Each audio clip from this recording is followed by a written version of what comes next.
Document retrouvé dans les archives de Gondor, alors que le roi Elessar, monté sur le trône du royaume réuni depuis 12 ans, commandait la remise en ordre des archives de Gondor et d'Arnor. Ces documents portent sur Arthanur, fils de Falastur. Ce qui semblait au départ n'être qu'un simple journal, revêt aujourd'hui, après lecture et traduction, une importance capitale dans l'histoire de la fin de Númenor. Voici ce récit, lu et traduit par Damras de Gondor.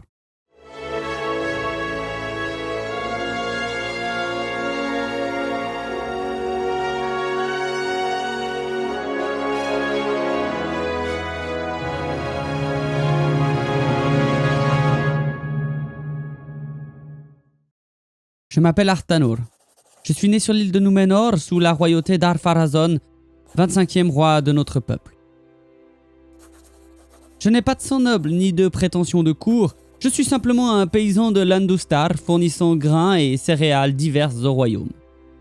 La ferme familiale est située à 1 heure de chariot d'Andunier, la belle ville côtière dont le spectacle nous est caché, hélas, par la colline et la forêt du bas. Mon travail est pénible, mais capital à la vie sur l'île. Le soleil y est plus dur qu'ailleurs, à ce qu'en disent en secret les navigateurs d'Andunier en tout cas.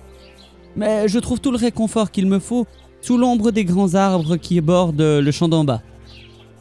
Ils ont le tronc gris et sont d'une taille impressionnante. Tout le voisinage ne suffit pas à en faire le tour. En hauteur, c'est encore plus que les mâts des navires des seigneurs de la mer. J'ai jamais vu leur pareil, sauf le Menaltarma bien sûr. Les feuilles tournent alors quand l'automne approche et tombent au printemps venu, laissant une partie du champ d'en bas couvert d'or. Il est de tradition dans la famille de récolter ces feuilles éclatantes et de les étendre devant la charrue avant le labour, afin de bénir les futures récoltes. Je ne sais pas d'où vient cette tradition, ni même si elle marche vraiment, mais on le fait, en souvenir des anciens. La vie est dure à la campagne, mais nos fiers chevaux nous aident et la famille est soudée autour du vieux Falastur. Bien entendu, il ne peut plus travailler depuis son accident qui le rendit boiteux. On l'appelle Aran Labadal, car il est le roi de la maison et son savoir-faire est reconnu dans toute la région. Aussi, il ne bouge que très rarement de la chaise sur laquelle il trône au milieu de la cuisine et lance ses ordres et piques affectueuses depuis là, à toute la famille. Chaque été, nous nous retrouvons avec les quelques agriculteurs des fermes voisines pour organiser une grande fête des récoltes à venir. Nous faisons un grand feu et dansons autour jusque tard dans la nuit et adressons des mots au seigneur de l'île pour qu'ils garantissent la fertilité et la pérennité des récoltes. Ensuite, nous buvons l'alcool de noix, puis dansons un peu, chantons un peu, jusqu'à ce que le sommeil nous prenne autour du feu. Depuis plusieurs années maintenant, la route qui passe devant la ferme a été agrandie. Toujours plus de chariots passent chaque jour, menant bois à cordage et pièces de navires dans les ports à l'ouest. Mon père, qui parlait déjà d'un futur peu glorieux, durcit encore ses paroles que seuls les meubles de la cuisine écoutaient encore, je dois dire. Bon, la journée normale de travail commence peu avant le lever du soleil, avec un petit déjeuner fait de pain et de beurre dans l'ambiance familiale de la cuisine. Puis je descends au champ ou par aider l'un des membres de la famille à une tâche difficile, ça dépend.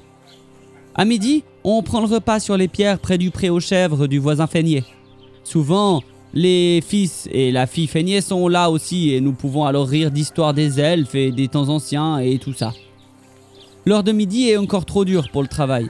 Alors nous restons ensemble à discuter jusqu'à ce que la barrière du pré des chèvres soit sortie de l'ombre. C'est un bon repère pour la reprise du travail de l'après-midi, qui se poursuit jusqu'à ce que le soleil descende à l'ouest.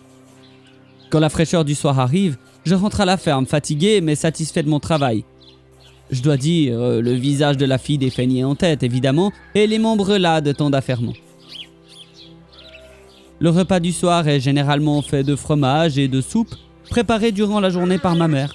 Et nous nous couchons peu après le soleil pour recommencer, relativement pareil, le lendemain. Mais l'ombre à ce tableau champêtre arrive toujours précédée de présages à ce qu'on dit. L'année dernière, en 3317, les feuilles des arbres se sont muées en or terne, plus du tout éclatants comme les années précédentes, comme défraîchis. Et ce printemps, en 3318, nulle feuille n'est apparue après la tombée. Les hommes en armes arrivent toujours plus le long de la route et marchent vers l'ouest, vers les ports. Qu'est-ce qui se passe là-bas? Une attaque? Un débarquement de ces elfes terribles dont on nous conte les histoires maintenant? La nuit dernière, j'ai été réveillé par de grands bruits du côté de la ferme des Feigniers. Au matin, il n'était plus là et leur ferme avait été incendiée. La rumeur court qu'ils avaient des affaires avec les fidèles et qu'ils vénéraient les terribles Valar dont on dit qu'ils vivent dans l'extrême ouest.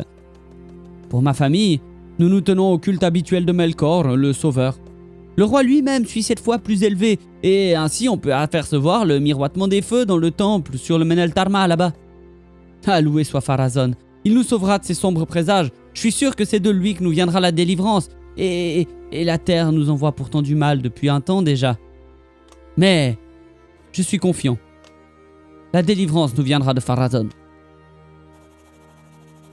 Aran Labadal nous dit que cette foi déviante, et que nul de son temps n'aurait adhéré à celle-ci, que ce Sauron ou je ne sais qui là, chaman ou sorcier du roi, n'est pas digne de confiance car tout allait bien avant son arrivée et comble de malheur.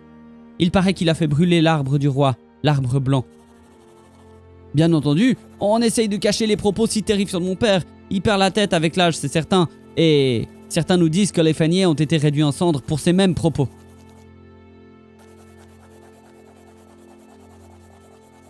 La vie a quitté Falastur, Aran Labadal, ce matin. Alors que j'allais, comme à mon habitude, lui porter son premier repas et l'aider à se lever, il ne répondit pas quand je l'appelais. Pas plus qu'il ne cligna des paupières quand je revins plusieurs heures plus tard, alors que le soleil inonda la pièce par la fenêtre est de la chambre. Il était parti. Dans sa jeunesse, alors que la ferme était neuve, il allait dès le matin dans les champs dorés. Avec courage, il affrontait toutes les épreuves. Par pluie et par vent, il allait jusqu'à l'été. Une femme magnifique et un enfant sont venus. Agrandie fut la ferme, installée la famille. Année après année, les champs entretenus donnèrent leur grain béni de Malorn et dormi. Mais le soir arriva avec ses rides de rire. Ainsi il s'effondra dans son sommeil paisible. La terre qu'il avait aimée retourna nourrir, et laissant sa famille dans un manque terrible.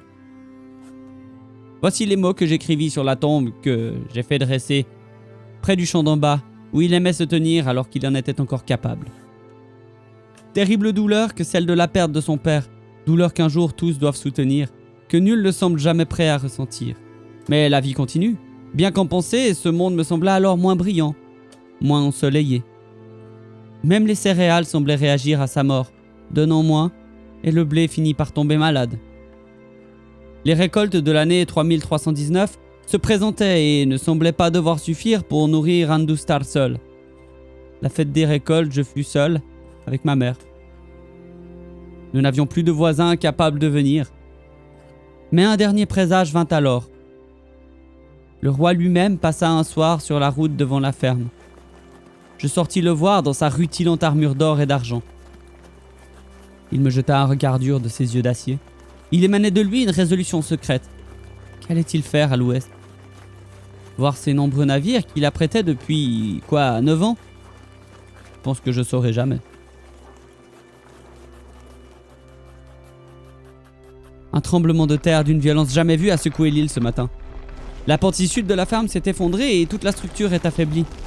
Alors j'ai attelé un des 2 chariots aux chevaux de la ferme et je suis allé au marché du bois d'Andounier pour y assister au spectacle le plus étrange qu'il m'ait été donné de voir.